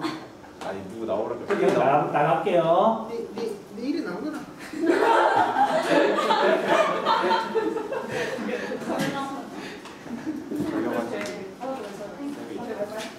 표준어로 나와. 자, 이제 우리가 나오세요. 어려운 내용은 다 했고 뒤에 있는 부분은 이게 평가원이나 수능에서 나올 만한 내용은 아니에요. 그렇게 중요한 내용은 아니라서 그냥 한번 봐야 되는 중요한 부분, 그나마 중요한 부분만 가볍게 살펴볼 거고 뒤에 가서 실제로 이제 문제가 어떻게 나왔는지 한번 짚어본 다음에 오늘은 마칠게요. 자, 우리가 편서풍은 지구 전체 차원에서 부는 바람, 계절풍은 대륙과 해양 사이에서 부는 바람, 그 다음에 좁은 지역에서 부는 바람들도 있어요. 좁은 지역 이걸 갖다가 국지라 그러거든요. 자, 우리가 전쟁 중에 전면전, 전체적으로 싸우는 거, 좁은 지역에서 싸우는 전쟁을 국지전이라 그러죠. 좁은 지역이라는 뜻이에요. 자, 그래서 이런 국지풍, 좁은 지역에서 부는 바람을 봤더니 자, 이거 옆에 있는 내용 안 봐도 상관없어요. 결국 바람이 부는 이유는 두 지점의 온도 차이 때문에 부는 거잖아. 네. 땅의 온도가 낮은 곳에서 높은 곳으로 부는 거잖아요. 네. 원래 그걸 모르더라도 조금만 생각해보면 되니까. 자, 그래서 우리가 첫 번째 바람이 뭐가 있냐면요. 해륙풍이 있어요. 자, 바다하고 육지하고는 당연히 온도 변화가 다르잖아. 근데 대륙과 해양은 규모가 크니까 계절 단위로 온도 변화가 생기는 거고요. 좁은 지역 같은 경우에는 낮과 밤으로 온도 차이가 생겨요. 바닷가 지역. 자, 그래서 얘 같은 경우는 보통 해안가에서 해안선에서 10에서 20km 정도만 바람이 불어요. 자, 우리 서울은 해륙풍이 불까 안 불까? 안 불어요. 못 느끼잖아요. 그러니까 서울보다도 훨씬 더 황해안 쪽에 가까운 거니까. 자, 원인은 간단해. 자, 여기가 해륙풍이니까 이쪽이 육지고 이쪽이 바다라 그럴게요. 자, 그러면 낮에는 온도가 높죠. 네. 상승기류, 하강기류. 낮에는 바다에서 바람이 들어온다. 이 바람을 무슨 바람이라고 그래? 해풍. 해풍이야, 육풍이야? 해풍. 해풍. 바람은 무조건 불어오는 게 기준이에요. 북서쪽에서 불어오니까 북서풍, 바다에서 불어오니까 해풍. 자, 그래서 이런 바람을 해풍이라 그러고 밤이 되면 얘가 더 빨리 식으니까 얘가 완전히 반대로 뒤집어지잖아요. 그 바람을 육풍이라고 부르는 거죠. 두 개를 합쳐서 해륙풍이라고 하더라. 과학시간에 배운 거, 이주호 선생님한테 배운 거 기억나죠? 예. 무릎만 꿇고 있진 않았을 거 아니야. 누구만 꽂고 있었습니다. 아, 이게 자진 않았을 거 아니야, 그 시간에. 자, 그래서 바닷가 지역에서 부는 바람이 해륙풍이고요. 그다음에 이건 시험에서 물어보는 내용은 아닌데 해륙풍은 우리나라 기준으로 겨울철에는 불지 않아요. 와. 간단해 봐봐. 황해안 지역을 봤더니 육지하고 이렇게 바다가 있잖아요. 네. 낮이야. 자, 우리 지금 육지 지역 1월달 낮 기온 몇 도야? 영하로 떨어지잖아. 네. 그러니까 바닷물 얼어요, 안 얼어요? 안 얼어요. 안 얼잖아. 네. 그러니까 겨울철에는 오히려 바다가 낮에도 더 따뜻해요. 네. 그러니까 해륙풍이 불.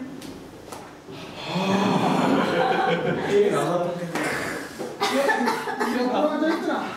자자. 그래서 낮에는 분명히 아까 간단하게 원리 설명한 대로 이렇게 공기가 순환하면서 해풍이 불어야 되지만 겨울철에는 안 분단 말이야. 네. 그 원래 해륙풍은 여름철에만 강하게 부는 거예요. 여름철에만. 자, 그 다음에 자, 우리가 산고풍도 마찬가지예요. 얘도 그냥 쉽게 생각하시면 돼. 산간 지역에 가서 봤더니 높은 산들이 있고 계곡이 있잖아요.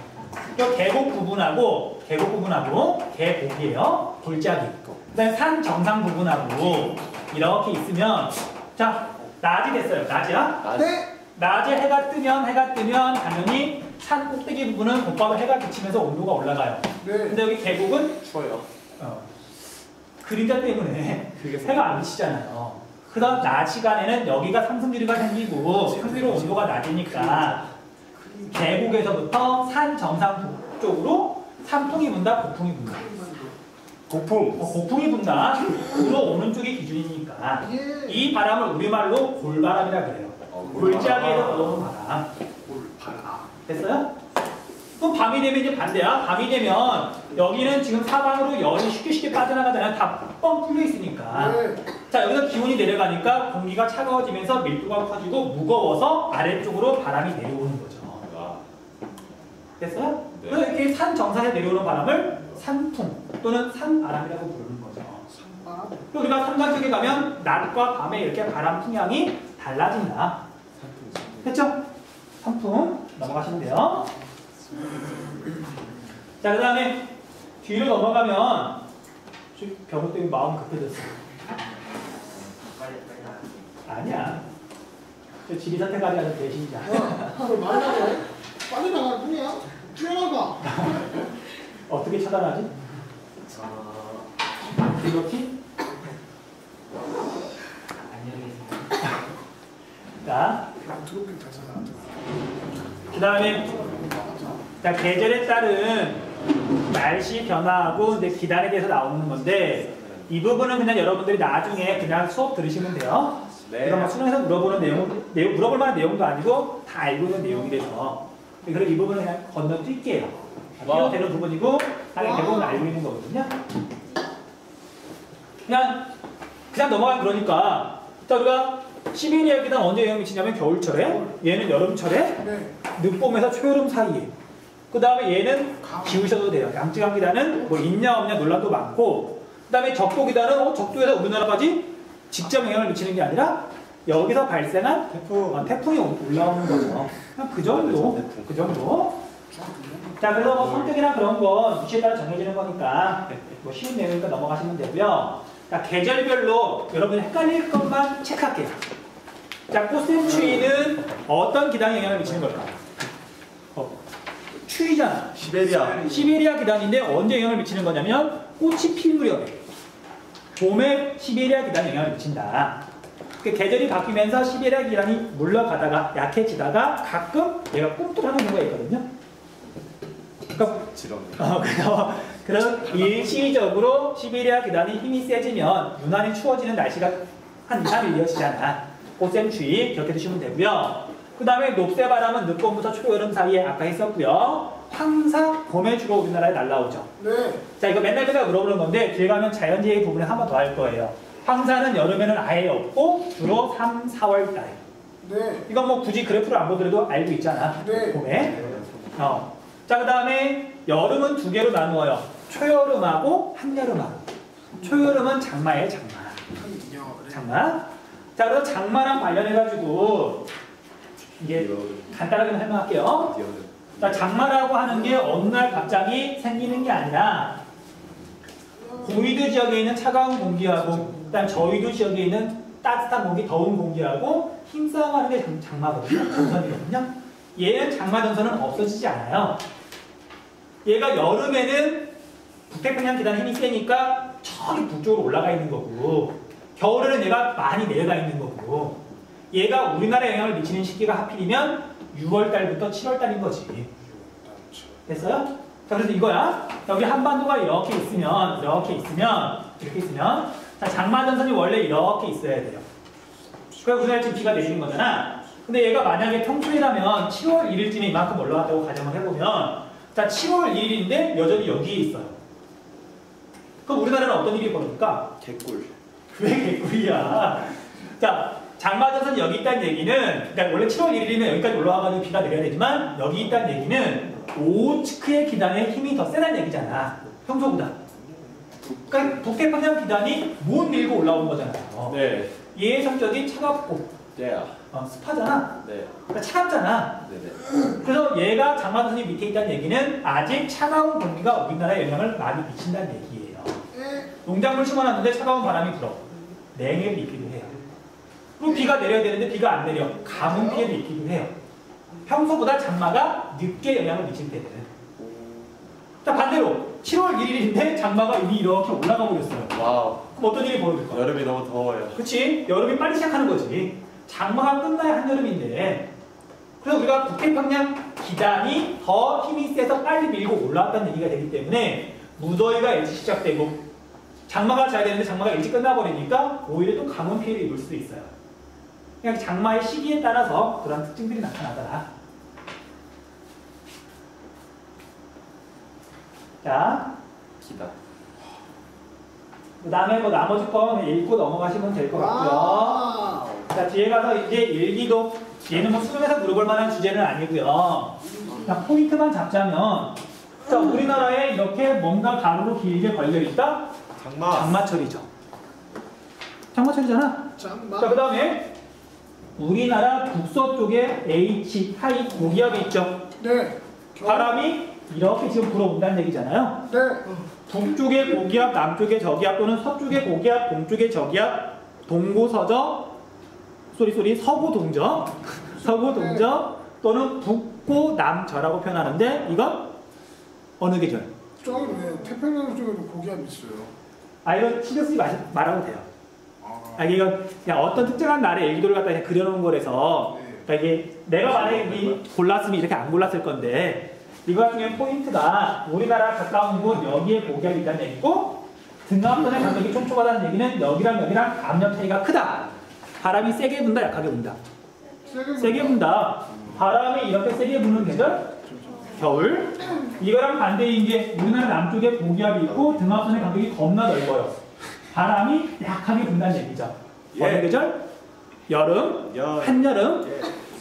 그 다음에 얘는 뭔가 이렇게 지금 이동하고 있고요. 동심원 모양으로 굉장히 촘촘하게 뭔가 막 그려지잖아. 태풍. 태풍. 네. 자, 봄, 가을은? 안 물어봐요. 네. 봄, 가을은 여름에서 겨울이 되느냐, 겨울에서 여름이 되느냐, 그 중간이잖아. 기상청에서 근무하는 사람들도 구별 못해요. 기상형은요? 기상청은 구별을 안 하시겠지. 에이. 뭘 A야? 난 B야 오늘. 다비드기야. 스페인의 위대한 스트라이커.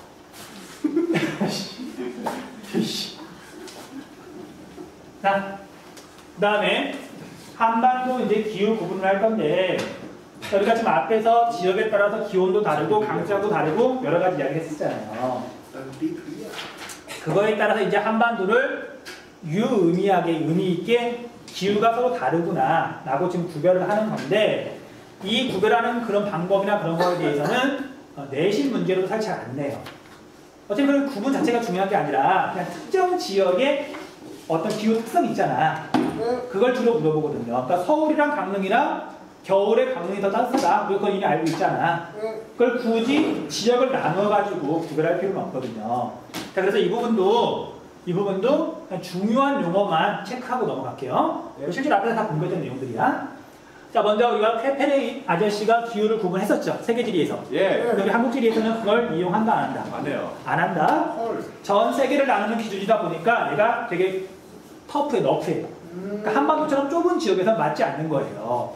그러니까 우리 한반도를 봤더니 꼴랑 온대기후, 냉대기후 두 개로 나눴어. 그럼 우리가 앞에서 이렇게 고생하면서 여러 가지를 안 배워도 되는 거지. 지금 되게 꼼꼼하게 배웠는데 꼴랑 두 개로 나누면 의미가 없잖아. 그리고 실제로 캠펜 아저씨는 한국에 온 적도 없어. 그러니까 그 아저씨 기준으로 우리나라 걸 나눌 필요는 없는 거지. 이런 게 있더라. 이런 게 있더라. 그래서 그 아저씨 기준에 따르면 우리나라는 남부 지역은 온대기후고요. 북부 지역은 냉대기후예요. 그래서 이 수업 시간에 우리나라 기후를 온대기후라고 하지 않고 꼭 냉온대기후라고 한 거 기억나요? 네. 안 나면서 아는 척하는. 진짜 나요? 그 일본 선생님이 냉온대기후라고 하는 거야. 실제로 우리나라가 쾌펜에 의한 기후 구분에 따르면 냉대기후와 온대기후의 중간이니까. 넘어가도 돼요. 네. 그 다음에 올량 지수에 의한 기후 구분 방법. 자, 이건 올 양이니까 따뜻한 양이죠. 자, 사람이 살아가는 데 있어서 중요한 건 얼마나 춥냐는 별로 안 중요해요. 따뜻할 때 얼마나 따뜻하냐. 그래야 재배할 수 있는 농작물의 종류가 달라지는 거고 따뜻한 시기가 있어야 사람이 살아갈 수 있는 거거든. 그냥 추우면 안 움직이면 되는 거니까. 그래서 올량 지수는 따뜻한 달만 가지고 뭔가 수치를 낸 거예요. 추운 건 무시하자. 영하 10도나 영하 20도나 안 움직이면 그만이니까. 자, 여기 기준이 뭐냐면 따뜻한 건 식물이 자랄 정도로. 그래서 얘는 기준이 뭐냐면요. 월 평균 기온 5도씨를 기준으로 이것보다 더 수치가 높은 달만 생각을 하는 거야. 이것보다 평균 기온이 낮으면 버리는 거예요. 이해됐어요? 네. 어? 네. 자, 그래서 월 평균 기온이 5도씨 이상인 달에서 5도씨를 빼요. 그리고 그 수치를 모두 더해요. 왜 5를 빼냐면 사람의 이렇게 최종 결과물이 나왔을 때 대략 두 자릿수 점수 뭐 50에서 막 100 좀 넘어가거나 그 정도가 나오면 되게 보기 좋거든. 한눈에 들어오잖아. 그 임의로 정한 거예요. 이건 별 의미는 없어. 그냥 우리가 생각해야 되는 건 올량 지수는 추운 달은 버린다. 버린다. 따뜻한 달만 가지고 수치를 내는데 올량 따뜻한 정도를 나타내는 수치니까 남쪽의 수치가 클까? 북쪽의 수치가 클까? 즉 남쪽의 수치가 크겠죠. 제주도가 올량 지수가 제일 큰 거고 북쪽으로 갈수록 올량 지수가 작아진다. 그것만 기억하시면 돼요.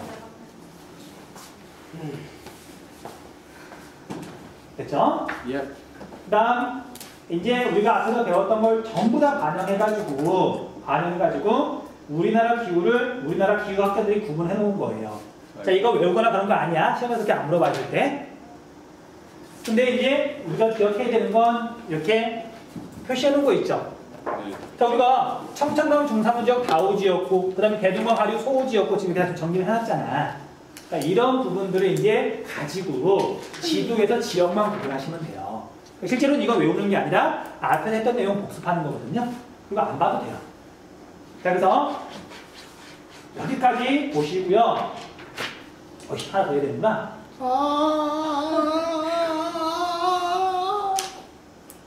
네, 하시죠. 합시다. 자, 얘는 죽겠다.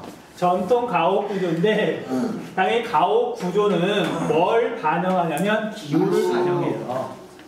자, 아파트 말고 전통 가옥.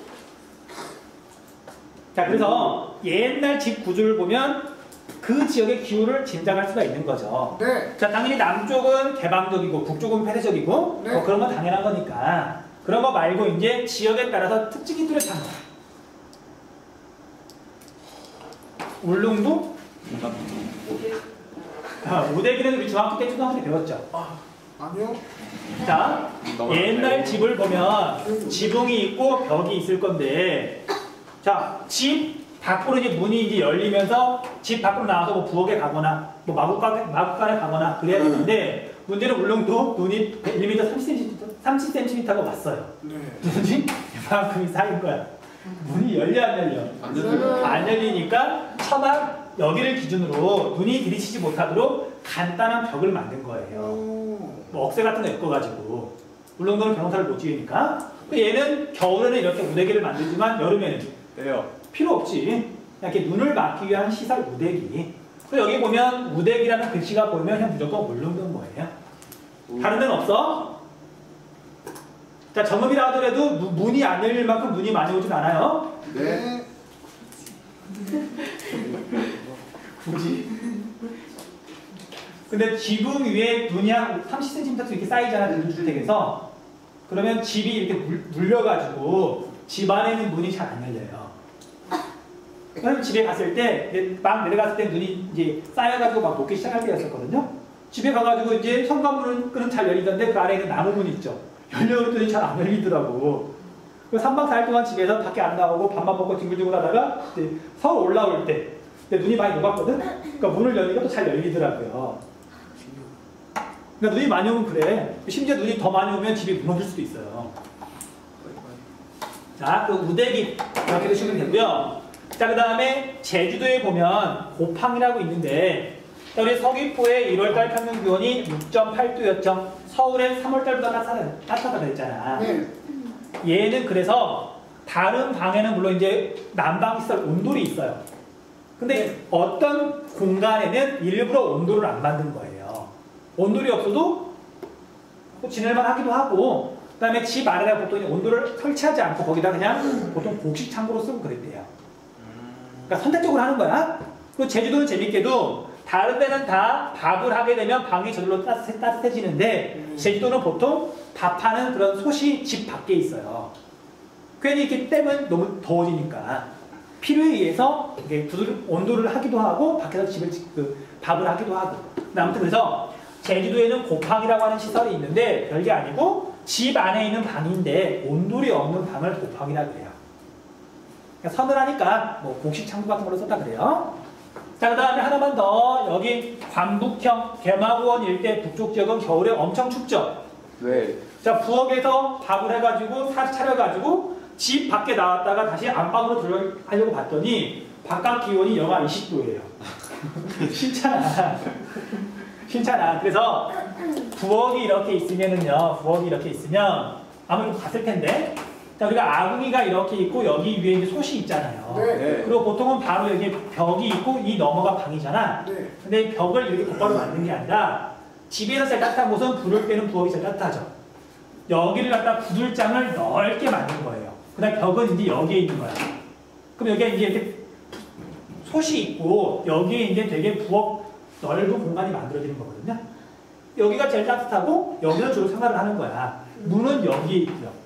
그럼 밥 같은 거 지으면 여기다가 상을 차려놓으면 밥 먹으라고 부르면 사람들이 문으로 나와서 여기서 밥 먹고 집 방으로 들어가고 그러는 거예요.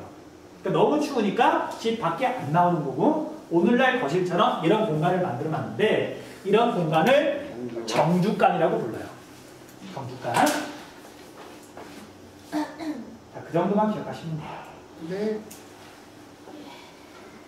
자, 좀 힘들어도 이 문제만 이렇게 한번 잊어버리기 전에 선생님이 중요한 포인트만 잡아줄게요. 네, 쌤.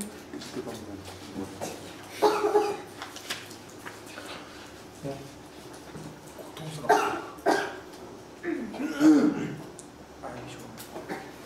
어이, 아니 안 돼. 시간이 없어. 나 가서 시간이 수정이 되는데 빨리 하자. 자, 이건 서울에 지금 문자 온 거. 아니 전화. 소리를 냈고 1분은 안 줘. 자, 밴드는 3번이 나왔거든. 볼게요. 전라북도 지역인데 여기가 새만금 지역이고요. 네. 그 다음에 이게 문제를 봤더니 해발구도만 지금 표시가 돼 있잖아요. 예스. 전라도 지역을 봤더니 여기는 평야 지역이고 여기 내리는 소백산맥이 지나가면서 이쪽은 해발구도가 좀 높은 거야. 정읍이네.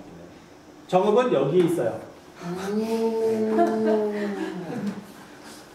자, 가나 가운데 최나널 평균 기온이 낮은 곳은 나가 낮겠죠. 해발구도 높으니까. 네. 최가운데 서리일수가 많은 곳은 나가 당연히 서리가 더 많이 내리겠죠. 네. 그 다음에 지형성 강수가 더 많이 내리는 곳은 나가 더 강수가 많이 내리죠. 네. 그러니까 이건 일반 원리야. 자, 여기에 있는 동네가 장수인데 이 문제가 수능에 나왔었거든요. 네. 장수가 뭐 다우주냐 소우주냐 그 전까지는 한 번도 아무도 이야기를 안 했었어요. 근데 문제가 나오니까 사람들이 당황한 거야. 교사들 당황한 거예요. 인터넷 강사들도 당황한 거예요. 우리 기상형도 당황했었어.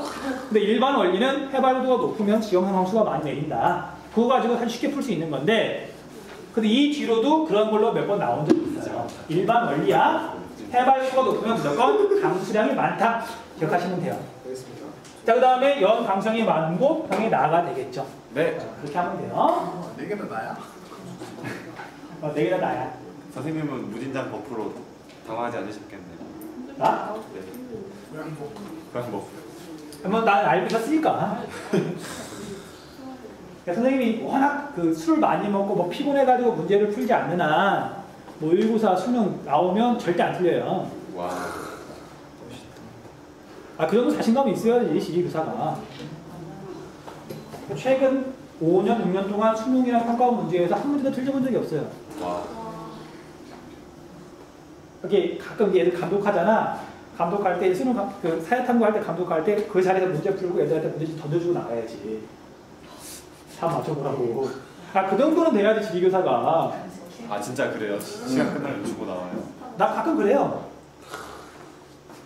아, 이게, 왜냐면 애들 입장에서는 자기가 배우는, 자기를 가르쳐주는 선생님이 실력이 있다라고 어떻게 뭔가 이렇게 느끼는 것도 있겠지만 가끔 이렇게 쇼를 할 필요도 있는 거거든. 근데 애들이 이게 믿음이 좀 가면서 원래 여러분들 어떻게 지리 초보자라서 문제풀이 과정이나 그런 건 제일 좋은 건 자기하고 이렇게 뭔가 코드가 맞는 전문가가 어떻게 문제를 풀고 접근해 나가는지 그거 보면서 이렇게 배우는 거거든. 네. 여러분들 뭐 이렇게 지리 전문가는 아니잖아. 네. 그래서 이렇게 믿음을 줄 필요도 가끔 있더라고요. 좀. 자, 그 다음에 이거 볼게요. 기억, 니은, 디귿, 리을 물어봤는데 여기서 볼게요. 여름 감수량 물어봤고 최나널 평균 기온에서 연교차를 뺐대요. 개소리지. 자, 봐. 연교차는 최나널 평균 기온에서 최하늘 평균 기온을 뺀 거잖아. 네. 더운 날에서 추운 날을 뺀 거잖아요. 네. 넘기면 돼요. 얘가 이렇게 넘어오면 얘가 이렇게 넘어오면 최나널 평균 기온에서 연교차를 뺀 게 최하늘 평균 기온 1월달 평균 기온이 되잖아요.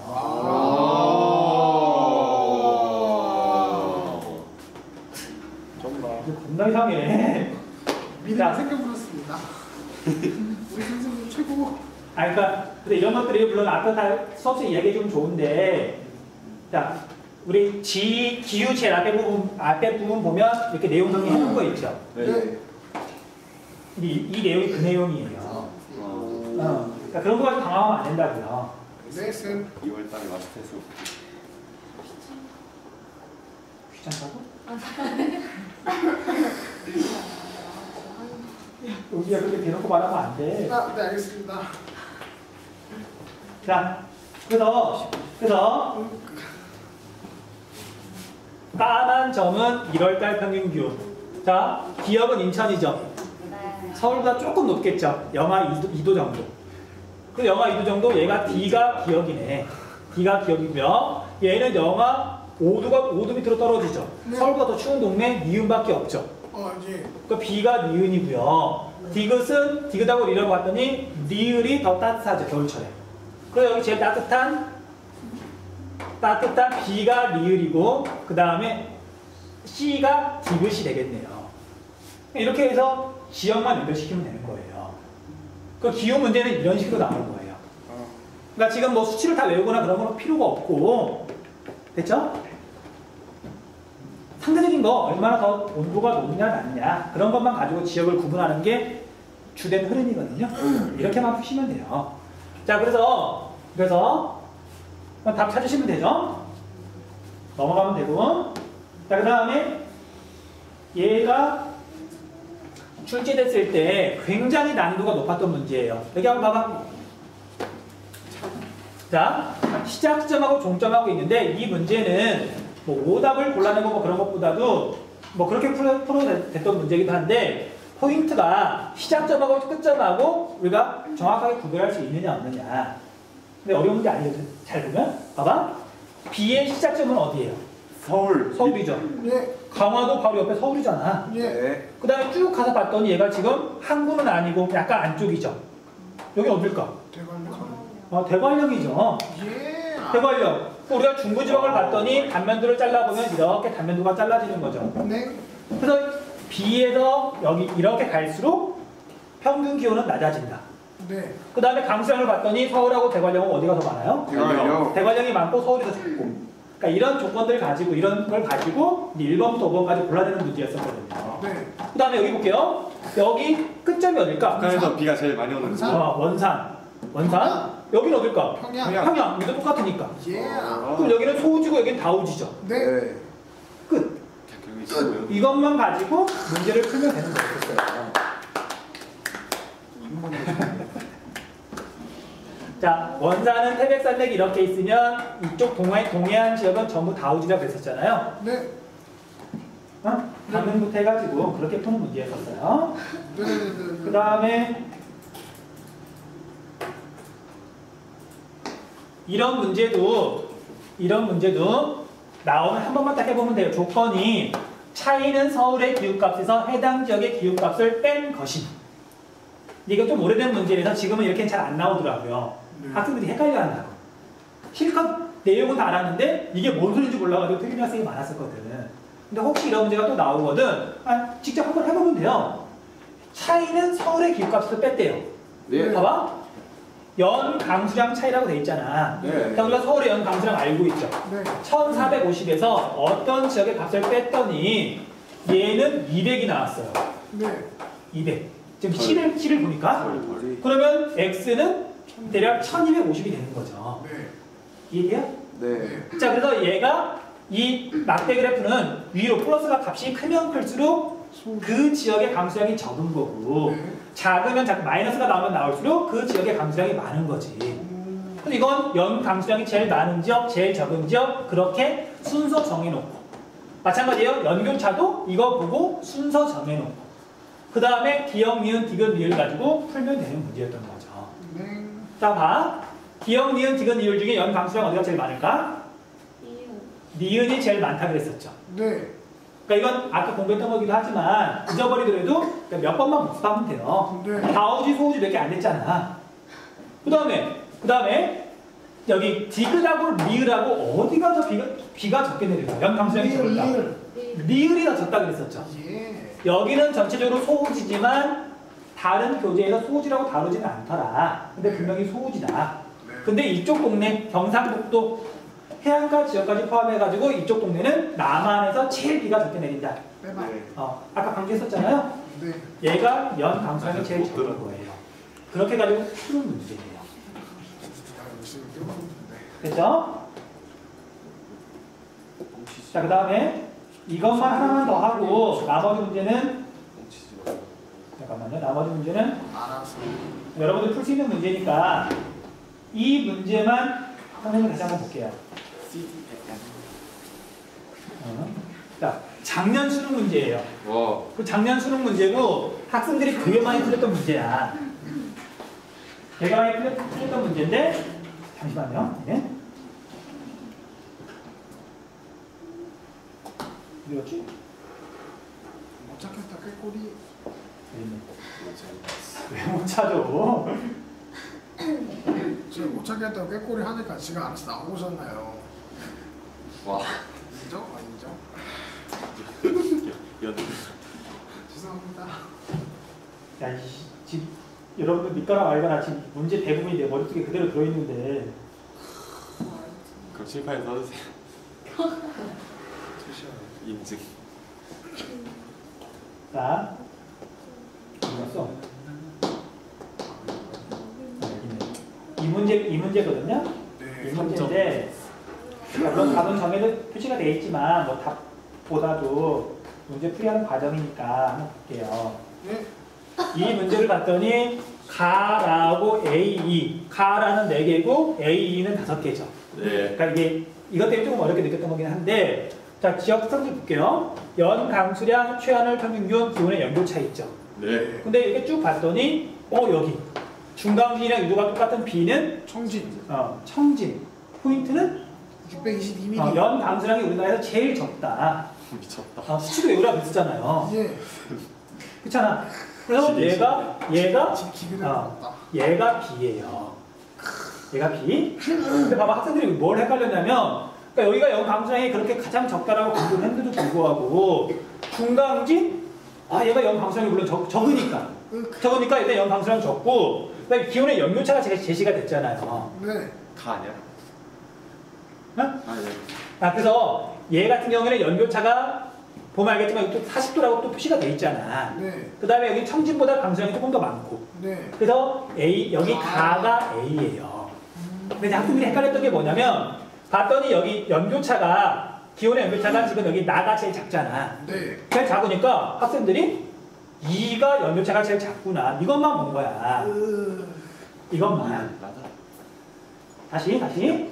학생들이 연 강수량을 외우진 않아요. 다 아니야. 그치? 그리고 연 강수량이라고 하는 건 지형상 강수 때문에 영향을 받는 거라서 어떤 규칙이 있는 게 아니란 말이에요. 그래서 지금 다우지 소우지는 그래도 외워야 된다 그랬잖아. 그래서 이것보다는 학생들이 기온의 연교차를 본 거야. 제일 먼저. 연교차를 봤더니 여기가 연교차가 일단 제일 작다는 걸 알거든요. 위도도 낮고 상해하고 동해안 중에 동해안이 연교차가 더 작잖아. 그러니까 이제 얘가 2라고 생각을 해버린 거지. 근데 망할 얘가 연교차가 작지 여기 4개 중에 제일 작지만 여기는 분명히 다우지라 그랬잖아요. 네, 그죠? 근데 얘가 완전 소우지잖아. 네. 그러니까 지금 얘는 해당 복이 있으면 안 되는 거죠. 이해됐어? 근데 다시 아까 선생님이 뭐라고 말했었냐면 원래 질이라고 하는 건 전부 다 기출 문제를 꼼꼼하게 봐야 되는 건데 네. 어디 갔지? 여기 없네? 아까 시작 지점, 끝 지점 해가지고 원산 나왔었잖아. 원산이랑 평형이랑 또 네, 수능 문제 네. 나왔었잖아요. 네. 그 원산이 지금 다우지라는 걸 당연히 알고 있었어야 됐는데 여기 있네. 이것도 수능에 평가원 문제였었잖아요. 네. 그러니까 이런 식의 문제인 거거든? 그러니까 얘가 지금 분명히 다우지, 소우지였잖아. 네. 그러니까 답 찾는 게 중요한 게 아니라 여기 정말 물어보는, 제시하는 지역 자체가 중요한 지역만 물어보기 때문에 그 지역의 특징을 계속 복습해야 되는 거예요. 그래서 이게 14년도 6월 평가원 문제고 아까 그거 15년도 수능 문제 별로 차이도 안 난단 말이야. 그거밖에 알고 있었으면 물론 선생님들이 다 이게 수업 시간에 강조를 했었겠지만 그것만 알고 있었어도 여기서 2를 제외하고 나면 얘 답 아니고 얘도 답 아니고 얘도 답 아니고 그럼 얘하고 얘 중에 구별하는 건 이제 되게 쉬워요. 그럼 답이 나오는 거거든. 됐어요? 네. 그렇게 푸는 문제였어. 이 문제가 작년 수능 한국지리에서 아마 두 번째로 정답률이 낮았을 거예요. 많이 들던 문제예요. 학생들이. 선생님 그럼 원산은 연평균 강수는 어떻게 돼요? 한 1,300mm 정도 돼요. 1300mm세요. 네. 그러니까 우리가 북한은 남한보다 더 비가 적게 내리잖아. 대체적으로. 그러니까 다우지 소우지라고 하는 건 위도가 비슷할 때 비가 많이 내리느냐 적게 내리느냐 그거 물어보는 거예요. 당연히 제주도에 비하면 원산이 훨씬 강수량이 적지. 근데 원산이 평양에 비하면 위도가 비슷한 지역에 비하면 강수량이 많잖아. 그거 물어보는 거야. 5시라고 됐어요? 됐어? 예. 자, 오늘은 여기